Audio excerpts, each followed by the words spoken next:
Isa ka po ba sa mga kailangan ng mag-renew ng kanilang PRC license pero nakalimutan ng password ng email na kanilang ginagamit for renewal? Kung isa ka doon ay confirm na ikaw na nga ay makakalimutin. Bago pong lahat, kung maaari ipakiclick muna ako ng subscribe button pati na rin ang notification bell para palagi kayong updated sa mga videos na aking ina-upload. Maraming salamat po.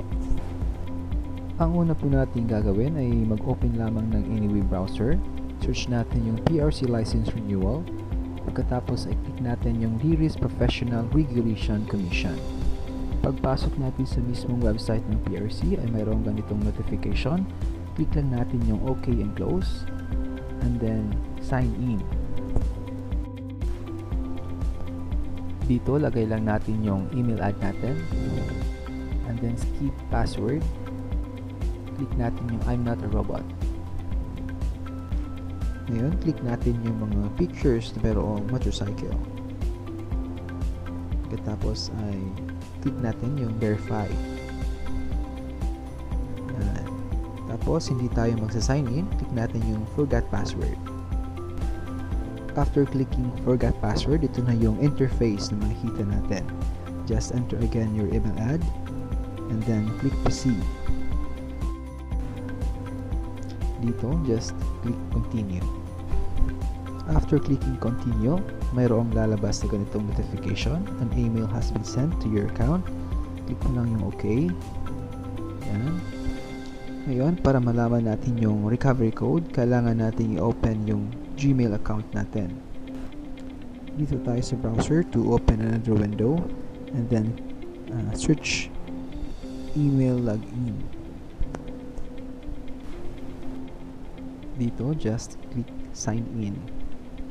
And then, if you're using your personal computer or laptop, ito yung interface na makikita mo.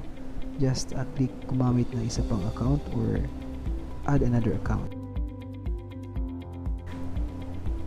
Dito, lagay lang natin ulit yung email ad natin and then click enter. At dahil na hindi natin alam yung password, click natin yung nakalimutan ng password. And then dito, maglalagay ka lang ng kahit anong password na naalala mo.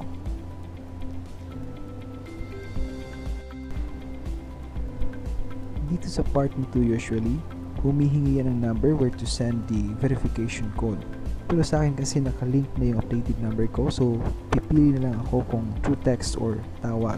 Dito ako sa text and then you need to check your phone kung andun nga ba yung verification code. So sa akin nandiyan na, pati yung text ng kumpare ko.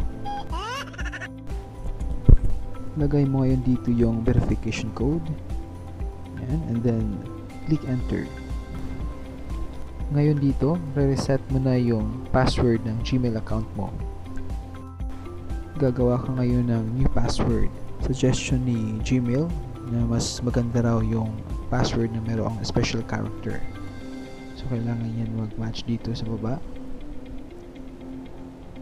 At pagkatapos ay kung okay na, click mo na yung enter. So pag ganito na, ibig sabihin yan ay na-update na yung password ng Gmail account mo. Click lang natin itong magpatuloy or continue and then madadirect ka ngayon sa mismong Gmail account mo. Ngayon, open mo itong message ng PRC at ito na nga yung code na kailangan mo para ma-reset mo naman yung password ng email na ginagamit for PRC renewal. Kung umabot ka na sa part na to, paki-like naman ako, share, subscribe, and hit na rin ang notification bell para palagi kayong updated sa mga videos na ina-upload ko. Maraming salamat. Ngayon, balik tayo dito sa website ng PRC for you to enter your new password. Ayan, submit. Pagka-submit mo ay mayroong lalabas na ganitong notification. Proceed mo lang. Click mo lang itong OK and then proceed. After clicking proceed, you will be directed to your account and maaari ka nang makapagpatuloy sa iyong PRC online transaction. Maraming salamat sa panonood.